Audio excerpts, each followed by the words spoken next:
على الفلاح.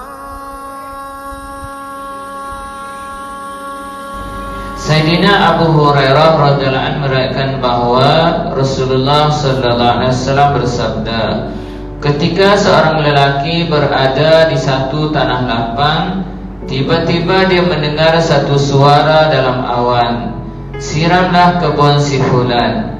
Lalu awan itu beredar ke suatu arah, lantas menghujankan airnya di suatu kawasan berbatu. Keseluruhan air itu bertakung di satu saliran dan mula mengalir. Lelaki itu mengikuti aliran air tersebut, lalu bertemu seorang lelaki yang sedang berdiri memasukkan air ke dalam kebunnya menggunakan cangkul. Dia menanyakan kepada tuan kebun, "Wahai hamba Allah, apakah nama kamu?" Tuan kebun memberitahu nama yang sama yang didengarinya daripada awan. Tuan kebun itu bertanya, "Wahai hamba Allah, kenapa kamu bertanyakan tentang namaku?" Dia menjawab, "Sesungguhnya aku telah mendengar suara dari dalam awan yang air ini turun darinya. Siramlah kebun si fulan dan nama kamulah yang disebutkan. Apakah yang kamu lakukan dalam kebun ini sehingga suara dari awan menyuruh menyiram air di kebun kamu ini?" Dia menjawab, "Adapun apabila kamu telah memberitahu demikian, maka aku pun terpaksa memberitahu bahwa sesungguhnya aku memerhatikan apakah hasil dari kebun ini. Lalu aku membahagikannya kepada 3 bahagian. 1 bahagian, yakni 1/3 daripada hasil kebun, aku segera sedekahkan. 1/3 lagi aku dan ahli keluargaku makan, dan 1/3 lagi digunakan untuk keperluan kebun itu kembali." Hadis Muslim. Keterangan betapa besar keberkatan hasil daripada menginfakkan hanya 1/3 daripada hasil kebun atas nama Allah Subhanahu wa taala, sehingga disediakan pengurusan siraman untuk kebunnya dengan cara gaib. Kisah ini ialah satu contoh yang jelas kepada kita mengenai kenyataan yang terdapat dalam hadis sebelum ini, bahwa sedekah tidak mengurangkan harta, yaitu dengan menyedekahkan 1/3 hasil kebun, dia mendapat persediaan untuk menghasilkan buah kali kedua untuk seluruh kebunnya. Daripada hadis ini juga kita mendapat satu lagi pengajaran yang sangat baik. Pengajaran itu adalah sangat besar faedah jika kita tentukan jumlah daripada pendapatan kita untuk kita infakkan di jalan Allah Subhanahu wa taala.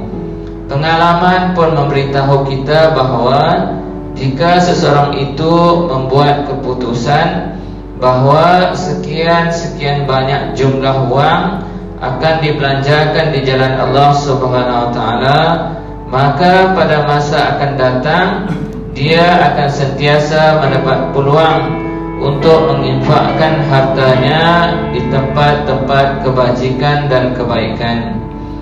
Jika kita berfikir bahawa apabila datang keperluan kebajikan barulah akan difikirkan, maka pertama sekali dalam keadaan sedemikian sangat sedikit difahami bahawa itu adalah peluang kebajikan.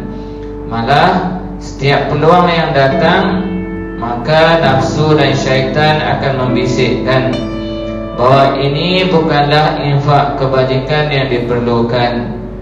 Dan jika datang keperluan kebajikan yang penting, yang memang jelas nampak kebaikan dengan menginfakkan harta padanya, maka pada kebanyakan masa kita pula tidak mempunyai wang.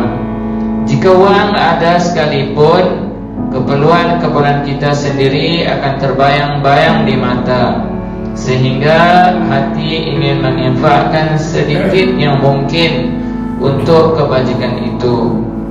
Jika di awal bulan lagi semasa menerima gaji, satu bahagian telah disimpan berasingan, ataupun setiap hari kita telah letakkan di dalam tabung satu jumlah yang tertentu daripada pendapatan perniagaan dengan niat bahwa ini adalah hanya untuk jalan Allah Subhanahu wa taala, maka apabila tiba masa untuk menginfakkannya, hati tidak akan berasa sempit, kerana jumlah itu memang kita kena infakkan dalam apa-apa keadaan pun.